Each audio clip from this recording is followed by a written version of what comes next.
would have windows here, and Sigmund would be standing here at a full-size lever frame where the levers would be up to my shoulder height and be operated facing the track. What the first thing we'll do is we'll take a train slowly from signal boxes A to signal box B, and just explain how we use these clock instruments and the signals, and then we'll run a timetable of trains till 3:30, which is the time we finish for today. So we'll have first of all signalman A. He has a train approaching from box T, and he wants permission for it to proceed to box B, and he calls at B's attention with one beat on the bell. Now signalman B responds that one beat on the bell to say he's ready and listening. Signalman A then asks the question, is the line clear for an ordinary passenger train which is 3 pulls 1 beats? Now signalman B, before he responds to that, he checks that his line, the line is clear for at least 440 yards beyond his home signal, and he checks the points are set and they're locked with the basic boom-facing point lock lever. And he then responds the line is clear by repeating that bell signal back to signalman A, and he also changes the indicator to line clear on his block instrument. Now that's replicated on this instrument here, as again the line clear. Once signalman A has got the line clear, then he can start operating his signals, and he clears his signals in sequence: the home signal, the section signal, and then the distance signal. Now since the sections here are short, and assuming that B has permission for the train to proceed to box C, he also clears his signals: the home signal, the section signal, and then the distance signal. Now, signalman A, after the train's passed the distance signal, he replaces that lever, and then as the train passes his box, he sends 2 beats on the bell to tell the signalman at box B that the train's entering section. Signalman B responds with train entering sections with 2 beats on the bell, and change the indicator to train online, and again that's replicated on this instrument in the red area, and that means that the signal can only put his signals, replaces the distance lever, which is done after the train's passed that. And as the train passes his box, he checks one very important feature. He not only checks the train going past and everything's complete and not anything, and he checks there's a red tail lamp on the back of his trim. Now that's a miniature version. This is the full-size paraffin lamp, which you would have found in steam days. On modern freight trains, you have an LED tail lamp like this. It's a flashing tail lamp. And also, if you're running heritage stock with this like a steam special on the main line, you will see those on the back of that as well. And signalman A acknowledges that by repeating 2 pause 1 beats on the bell. And signalman B, when he receives the acknowledgement, returns the indicator to line normal, which is replicated on that. And then if signalman A has another train to send, you go through the same procedure again. Now, what we'll do is we'll run we'll complete the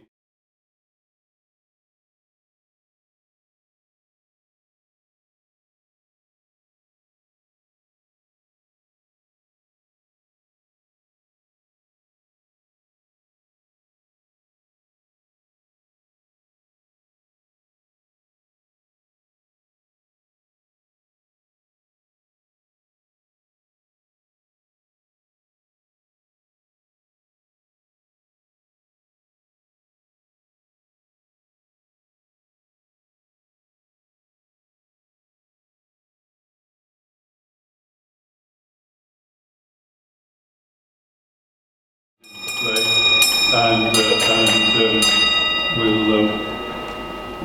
do a different timetable of trains. The one thing to realise is that normally you wouldn't be able to hear the bell in the next signal box, because the signal boxes will either be either a few hundred yards or anything up to 24 miles apart. When the signalman has to learn his signal box, he will recognise, after a period of time, he will recognise all those different bell tones.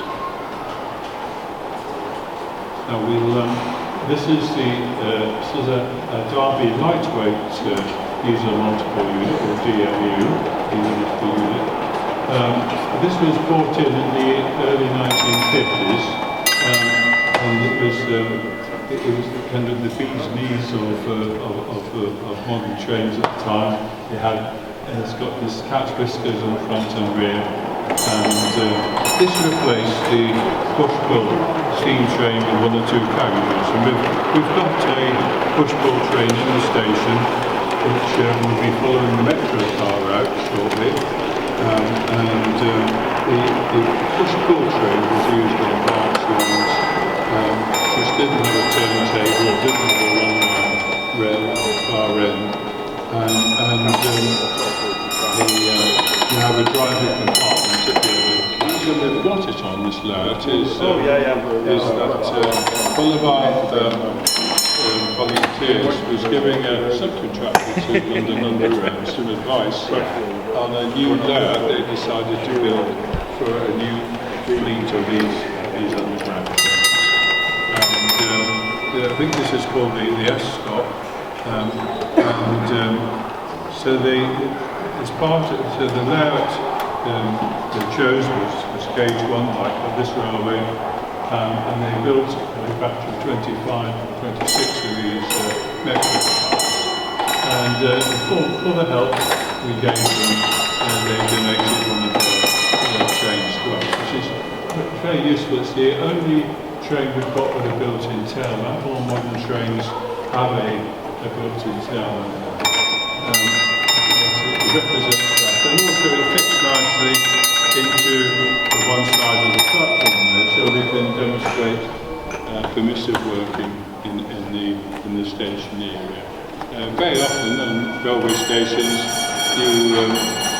you need to bring more than one train into a platform,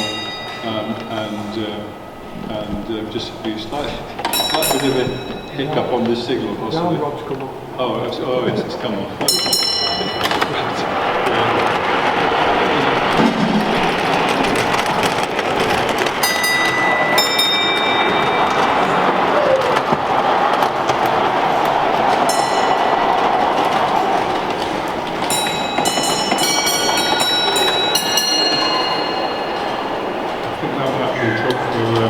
For our maintenance session on the Wednesday. The council was great. We worked on this with all these faults right. So it's over 110 years old, so we do expect to have one or two things go wrong.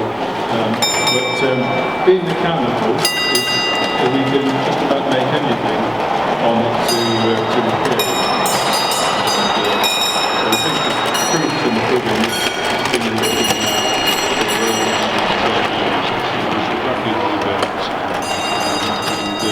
Hopefully we'll be continuing to run it well past my time here. Now that was the push-pull train back again, and we'll just look out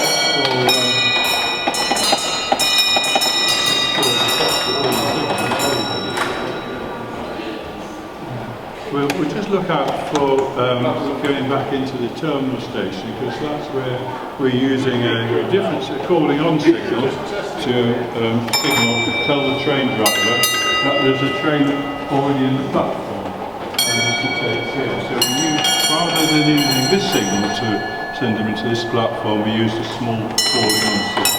Now on the left hand of the full-size signals, you see an upper quadrant calling on signal there with the letters C. So the crest signalman here will just bring that train to a halt, and then the driver will see that, and that tells the driver that there's a train already in the platform.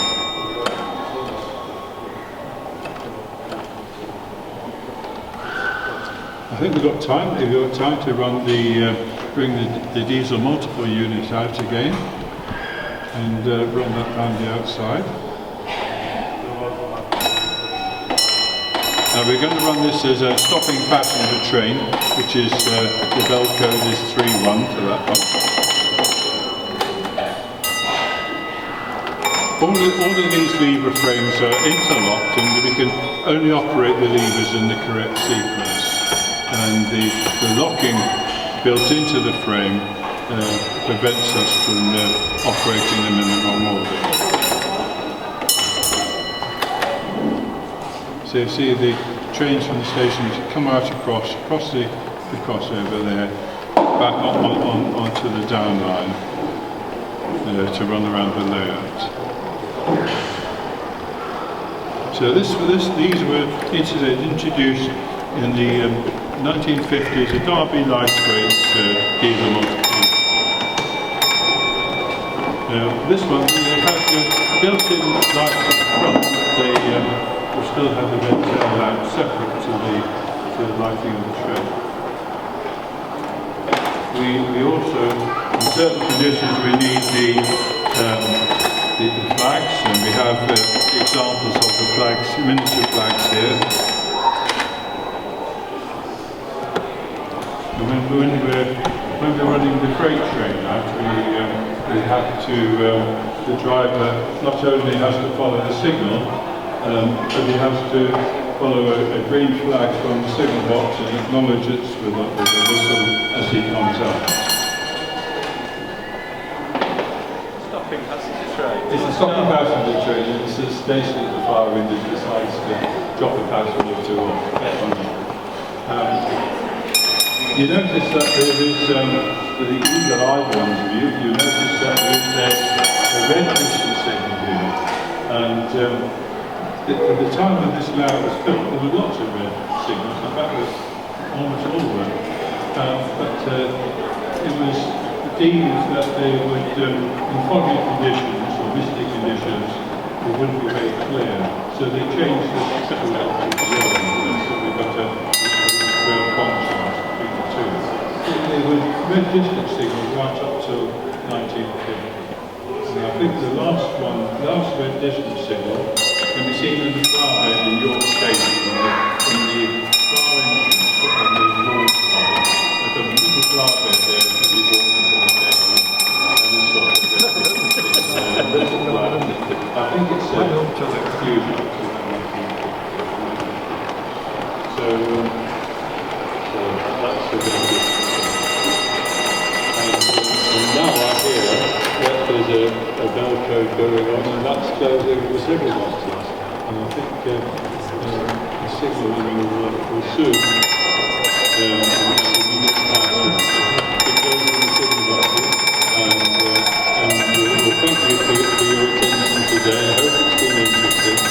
And we'll be back in a month's time operating.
least they knock him round underneath, didn't they?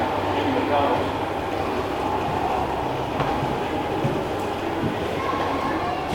Let the train to the station. Get it ready to go. Off he goes!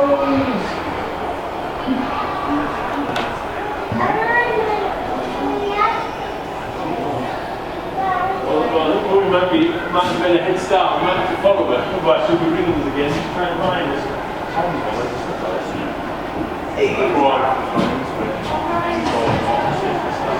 You're following it.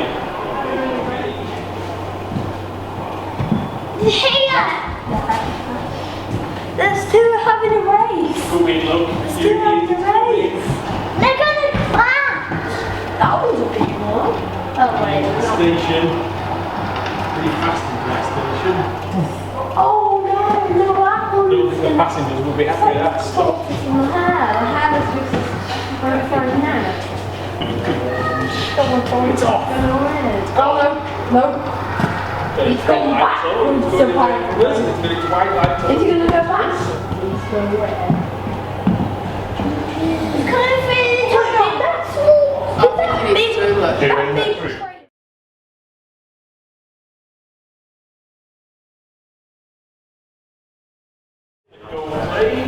I think I know his name. Not that one. Not sure what your parents find that.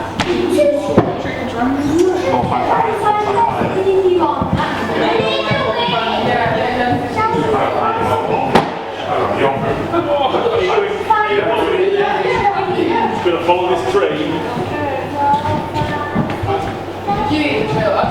No.